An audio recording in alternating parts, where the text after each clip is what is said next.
Hello, everyone, and welcome to Franz's Real Estate Facts episode 10.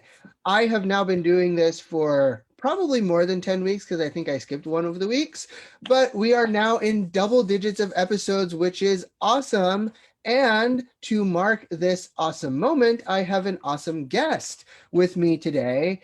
I have with me Andy McMullen, who is a friend and a business associate, somebody that I work with, but is also just a really amazing person. He is a fund manager for Legacy Acquisitions and has over 20 years of experience in the real estate business and has done over $750 million worth of transactions. And for you to get a perspective of what that means that Andy has done over $30 million of transactions per year on average.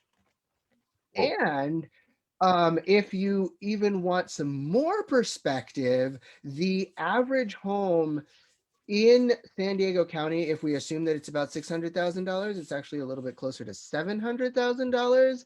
If he has, that means that he has sold or been involved with over 10 sales per year, which is really awesome. So Andy is going to talk to us about, and also, you know what? My math sucked. I didn't want to correct you, man. I was like, my math sucked. This is why I am not a fund manager. It's over That's about 50 if you're at 50. There 600. we go. Thank you. Thank you, Andy. Oh, that's Okay, awesome. my math sucked. I didn't want to do that, but over 50 homes per year on average, if we assume that our homes are $700,000. And that is why Andy is a really amazing fund manager, and I am not a fund manager. I didn't want to correct you. You're one of my smartest friends in the world, man. So I didn't want to. I was like, whoa, maybe my math is off there. No, no. You know what? I'm a lawyer. Lawyers don't do math. Lawyers do words. Um, no, but on a more serious note, what Andy is actually going to talk to us about today is saving or releasing trapped equity in your home.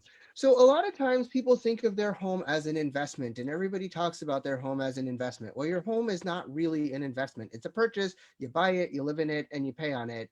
And if you really want to think of your home as an investment, you can do two things. You can either buy actual investment properties that are making you money by means of rent, which is a little risky now with COVID. I think a lot of landlords have learned that rent is not as sure income as people thought it used to be. Or you can release the trapped equity. So if you've got, say, you know, $350,000 in equity, you can release that equity and make that equity work for you. So if you think of it a little bit differently, it's like having adult children in your home, right? And if you trap your children in your home, they're not going to do anything. They're just going to kind of waste your time, eat your food, and, do whatever adult children who don't have jobs do when they're in your home.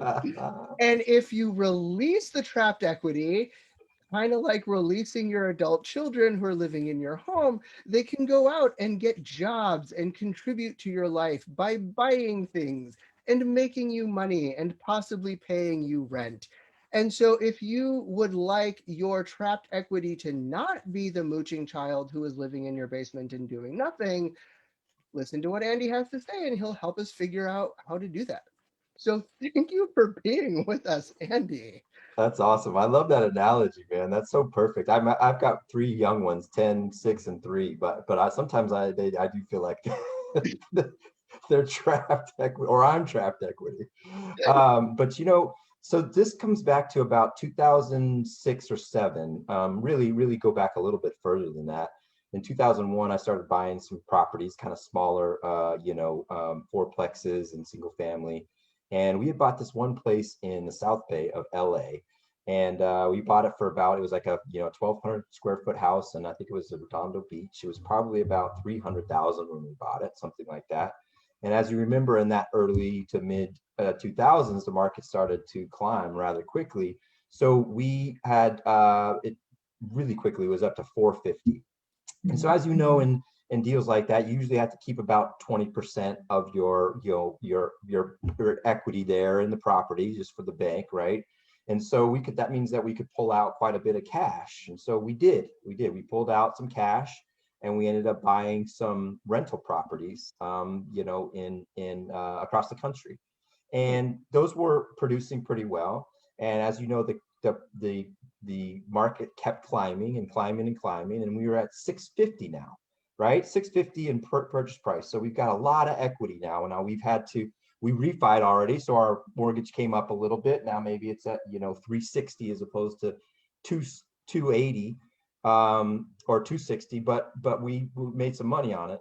And if you remember that time, we were trying to get top dollar, the market's going crazy. We thought, hey, we'll sell and we'll get this money out and everything will be great. We can go buy another property. Well, of course, it didn't work out that way. 2008 hit, 2009 hit, and values plummeted from that 650 price on this little house all the way back to underwater at 400 or something like that. So I think back about that pain point that I had, because there were so many opportunities that we had to pull that equity out and let it work for us, right? And other properties, we've done that along the way, and we were doing that. But for whatever reason, we chose to just wait. We were going to sell it. And so we left about 150,000, 200,000 on the table. And I could go into how much money that could work for us, but let's just say that probably buys you a $700,000 or $800,000 place. You take that to the Southeast somewhere, right? You could buy a 12, 14 unit property that's cash flowing, less your mortgage, less 50% of your expenses, and you got another couple of grand. So anyways, it was a lesson for me. And I think really the point I really want to nail home is that additional equity that you've got in your home above that 20% that you're keeping there for the bank is doing absolutely zero. There's no return. If your house went up from 600,000, if that's about the average now, to 650, Frantz, the fact that you've got $200,000 or $300,000 or $400,000 in equity did nothing to produce that additional $50,000 of equity, right? It was all of the other factors. It was growth. It was the neighborhood. It was, economic factor, whatever that was. So I just plead with people that money could be working for you. And I think we've got into this, still we have it. Maybe it's from way back when, that this home is going to produce for us. But if it, like my case, falls below the market and it's underwater, all that money that we could have been having out in the world producing other assets for us is gone. So that's kind of the first point I want to hit home. I'll pause in case there was other questions. I went on for a little while there. No, that's totally fine. And that was really helpful. And when you talk about the story of like this trapped equity, I think the thing that I took away from it is that trapped equity sometimes it dies, right? Sometimes things are trapped and they fight and they survive, and other times things are trapped and they're just like, don't like being here, I'm gonna die. And that's what happened with your house. So I think that's really helpful for our listeners to understand that trapped equity sometimes does not thrive and live the way we think it will. And then the other thing that I wanted just to add, if I could, Frantz, is it's more than a trapped equity when you think about all of the things that real estate, especially investment real estate, can do for you. You make money through the appreciation, right? And you would know better. I don't know what maybe it's 5% or 3% is kind of the average. So let's just say that you're collecting that. But remember, that's just on your down payment. That's not, and you're collecting the value of the completely leveraged house, right? So you're making money from that. By making money from the cash flow in this property in the Southeast, I'm making money from the loan pay down, right? So maybe if I've got a $2,500 loan or something that I'm paying down, 500 that is principal every month, right? So now I've got money coming back there. Then I've got the depreciation, which the government just lets me write off whatever I want for real estate. And then the one thing that I think that really smart seasoned investors don't consider is the fact that inflation is basically depleting that equity every year. So if you've got basically 3% every year of that equity coming out of your house, instead that could be on the bank sheet where that additional money is you're paying less in mortgage payments every year because of inflation. So get it out of your house and put it into their bank. My wife sometimes likes to make an extra payment on principal, and I think it's the most ridiculous thing, because it's really like saying, hey bank, I'm going to give you this money so that you can hold it, and then when I want to ask for it again, I can pay additional fees to ask for it, and then I've also got to be approved again in order to get any access to that money that I just gave you, right? So that's the Right. other point I want to hit home. Yeah. So you used a lot of, okay. So frankly, I really, really have to just like tell this story because it's a great story and it's really important. And it's a really good lesson of why you do not want banks to have your money, right? This actually came out relatively recently. It's a pretty hot story. If you read anything about like bank risk management, Citibank accidentally sent almost $1 billion of its own money to a bunch of investors, and Citibank is probably not going to get that money back. And without going into a whole bunch of details, the way that the bank structured this particular transaction, the default is for money to leave the bank um, in the software. And basically, what that means is Citibank really doesn't care if its own money goes out of the bank. Why? Because it's not its own money, it's your money, right? That's basically how banks operate. So it's really important for you to think about and understand that banks are super willing to play fast and loose with money because it's not theirs. And that's the other Um, thing, if I can add to that, it'd be such a great point, because you think about the difference maybe between even poor to middle class to the wealthy. The poor, they don't have those opportunities. They're living paycheck to paycheck, right? So that any income is used to pay their expenses. The middle class to a certain degree will have their 401k or their IRA, and so maybe they can stuff a little bit of money away. But the wealthy are using other people's money in order to leverage that wealth. And I think that's the point I really want to hit home is, hey, look, you can take this trapped equity out of your house. You can use the bank's money to buy your next property. You use the tenant's money to pay off your mortgage and your expenses. And now you've got additional leverage to do the next thing. So since that lesson that I've learned, I leave no more than 20% or whatever they require me in the assets that we have. yeah, which is a really valid point. I do want to kind of circle back because you used a lot of terms that you know what they mean. I more or less know what they mean, but I think these are really important terms. So one of the terms that you use is cash flow. Yeah. So what exactly is cash flow? What does that mean, and why should you care? Yeah. By the way, if you've got any kids out there, there's a great game called Kids Cash Flow, and Oh yeah. my son loves it. And part of the game is basically, the idea is that you're set with a fixed number of expenses. Let's say you have $700 of expenses, but with each opportunity, you can tell if it's a good deal or not. So depending on what that, ROI, the return on investment is. My girl likes to play it because every so often a card comes along where a new baby has arrived. So you got to pay 200 or 300 additional dollars. She just wants the babies. She wants the expenses. But in any case, cash flow is basically the amount that you would have incoming in your property minus those expenses, minus that debt service that you would have on your loan, and that would be the additional cash flow. So let's say in the case of me buying a 12 unit place, let's say, for example, they're getting 800 units. I've got, 8 times those 12, let's just say it's in that $10,000, $12,000 range. And then I've got 50% of the expenses. It's down to 6,000. And then I've got to pay a mortgage of 3,000, 6 - 3. Now I've got $3,000 in positive cash flow a month. That was basically paid for by my investment that I had out of the trapped equity, paid for by the bank paying me the other 80% to borrow it, and the tenants helping me pay the mortgage and expenses. So that additional cash flow is all mine. Now, Right. go ahead. Go ahead. I want I to said press right. for, yeah.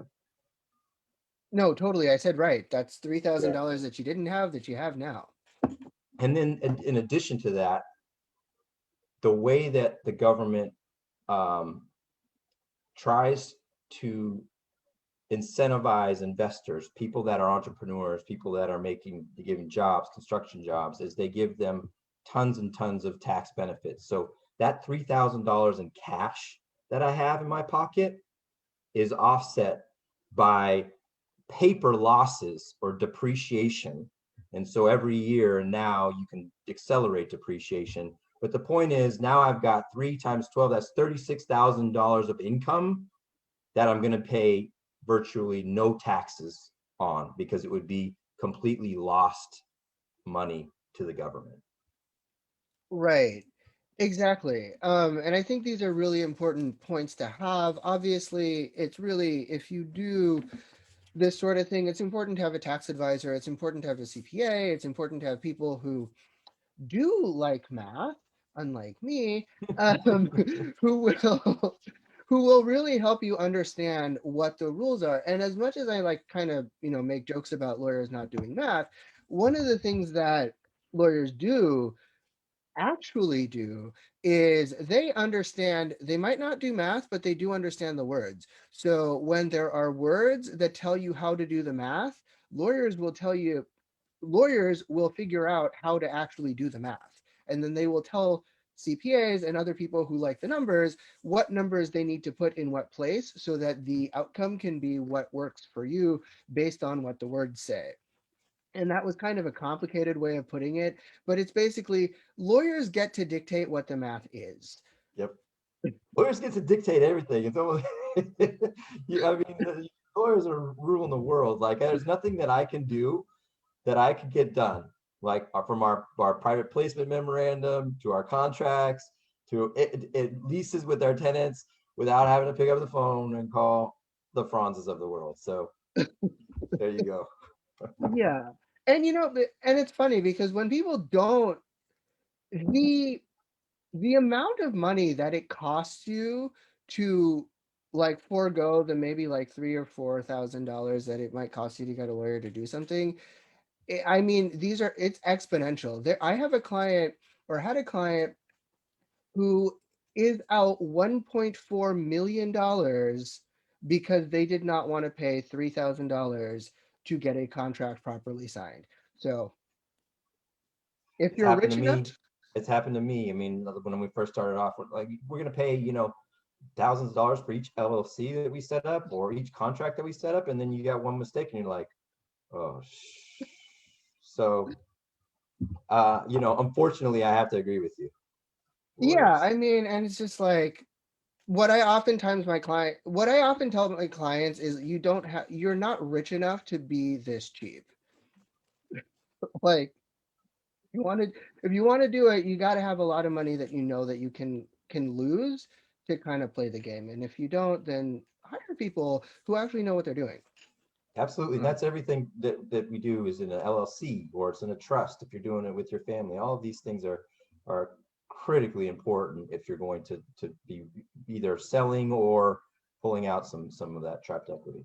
yeah, and also, we have other episodes. I had one episode with Alana Pearl who talked about LLCs and all of that. Title insurance. We had Gwen who talked about that in, I think, episode 4. So there's a lot of really helpful people. And I think one of the things that comes up for me as I hear you talk is, obviously there is some risk involved, right? So like it's not like free money or magical money that just like kind of gets made out of thin air, right? The more money you get, the more risk you are actually taking on. And so what are some things that people who are very risk averse can do to mitigate that risk so they do, get to keep they get to release the trapped equity, and it's not a liability running around like, I don't know, your kid who you Yeah. release doesn't get a job and is Yeah. just like, I don't know, wreaking havoc on the neighborhood as opposed to, being productive. Yeah, I mean, there's a number of ways. I will say the most risky thing, though, to just kind of hit this point again hard, is leaving that money in your house, because that money is producing you absolutely zero. And if the market turns, that money is poof, it's gone. If you get that money out and you even put it in something very, there's plenty of opportunities to get either in a, if you don't like real estate in general, there's passive ways to get involved with real estate. There's funds that diversify your portfolio across different asset classes. We have a fund that does multifamily, mobile home communities, storage. There's opportunities to never manage a property at all. And depending on how much equity you have in your house, there's opportunities just with home equity lines where you can invest that in other things. So other 5% or 8%, whatever it is that you're trying to make. But I just want to hit home that the most risky thing that people just don't realize that they're doing to themselves is just sitting there with it. Right. Yeah. So that is definitely risky. And in terms of mitigating the actual risk of the investment, what you mentioned of just like investing with a fund that essentially mitigates the risk for you, or essentially says, okay, this is what risk we're comfortable with, and also this is what risk we are comfortable sort of subjecting our investors to, is oftentimes going to be a more calculated measure than you would make yourself by saying, I like this house, I want to buy it, and I want to rent it out. So that's definitely one way of mitigating or reducing your risk. And again, all of the sort of legal, financial things that you can do also mitigate risk, so that you're not left holding the bag. Absolutely. Yeah, and I would add that we love real estate. We've been around it, and we often don't realize how intimidating it is. The idea that I'm going to get this money out, and now what am I going to do? I'm not going to manage another parent. I don't want to deal with Airbnbs. I don't. So I just want to stress that there are opportunities that are completely passive. A TIC structure is a deal that we just recently worked on where the owner came out with equity. A previous owner came out with equity. They invested next to our fund in a TIC structure. So they're co-owner of the building. They don't have any management responsibilities. They just watch their property grow. So there's plenty of other options, and I would love to talk with anybody who's interested in it. Yeah, absolutely. Andy, obviously we're having fun talking now, and Andy is really fun to talk to about really anything, including real estate. Um, so that's all well and good.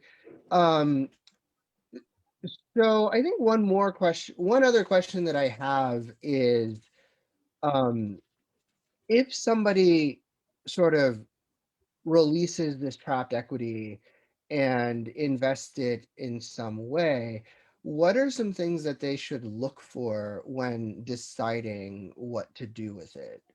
Yeah. Yeah, and I think it obviously does come down to what is your risk aversion, right? I think that in general, let's just say like people like my wife, who's always been a little bit uncomfortable, right, with the idea of releasing this trapped equity. It's you grow up and this is the asset that basically was able to be passed down to families, right? And in strong markets it was. But they don't realize just the time value of money that they were missing out on. So I think the things that you would want to look for is, if you were choosing and you have no interest in a property manager. One, I think if you did the vetting process for a property manager, and we actually have something maybe I could share with your audience that's basically just all of the questions that we go through when we are interviewing our property manager. Mhm. The other thing is considering track record of, maybe it's either a fund or a syndication or something else you may want to be moving your money into, is really understanding when they've exited, how many deals that they've exited, how many cycles have they been through. Unfortunately, with our fund, we will track operators that are younger, but we will not invest with anybody that hasn't been through a cycle, doesn't have safe exits, doesn't have really clear, crisp financial documents that we can track and follow along. And then they've also got to have an element of some kind of transforming communities, because we go into some pretty large communities, and so there's got to be that element as well. So I think those would be the things to look for, as the vetting process. And there's plenty of information out there. There's plenty of books, but we also have quite a few white papers that we could share. Yeah, and based on what you just said, I think it's really important for me to highlight, because I know this about you, and I don't know if our listeners really know this about you. You really do care about the community, and beyond sort of releasing trapped equity and being able to make money and being able to be rich or have financial stability, which is all well and good. One of the things that releasing that trapped equity also does is it really does give people an opportunity to become better, I guess the word is stewards of sort of the resources that we have. So when you release the trapped equity, you might be able to affect changes in communities that you care about and want to kind of see change in a way that you wouldn't be able to with as one person with, just the resources that you have.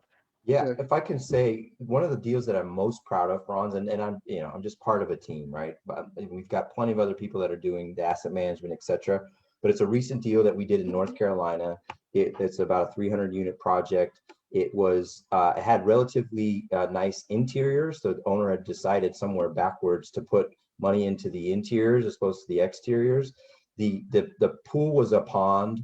The equipment was breaking down. All the playground was basically over. The dog park was torn up. The basketball, hoops were basically hanging down. And we were able to come in there really quickly and really get the reward of seeing this community in a way transformed. We typically partner up with a group called Apartment Life, which kind of puts one or two tenants there, and they kind of put together events and barbecues and community. And we feel like this, I mean, for us, this is an investment, but for these people, they're coming home. This is their home every day. And why would you want to walk by a pond, that's supposed to be a pool, and all these things that could be basically transforming? And so not only is it good for our investors in that it's sticky, it keeps the tenants there and happy because they want to be next to their neighbor who they've seen, walking the dog at the dog park, etc. But also, isn't this what we're here for? Isn't that what I'm a man of faith, but isn't this what God wanted for us to be in a community? So that's what's really important with what we're doing. And anybody that we partner with has to have that kind of view. And so a person that's got maybe a couple $100,000 in their home, they can decide which of those people that they're investing with and what are they doing with that community and how can they help them grow. So right. So that's really important.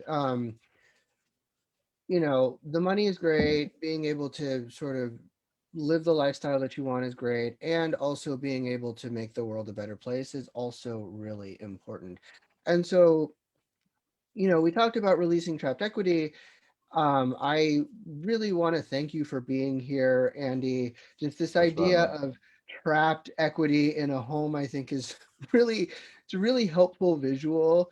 And also just really thinking that that money can go out and work and do something and help you. It can help the community. It can just like go out and do good all around, I think is really helpful. And I think that's one of the things that, since I know you personally and I know a little bit about your fund and I know a little bit about what you do, that really is something that sets you apart. You do want to make money, you do want to, give your investors good return, and you also want to make the world a better place. And I think that the marriage of all of those components makes you a very unique and special individual, and one of the reasons why I think we're friends. And also really provides um, a new perspective and a new dimension to what it means to be a real estate investor and to sort of make these kinds of changes and make these kinds of financial decisions. Well, thank you, man. I mean, as your audience knows that you're like the quintessential value adder since the day that I've met you. And so you saying that about me, you know how much that means to me, man. So thank you. I appreciate that.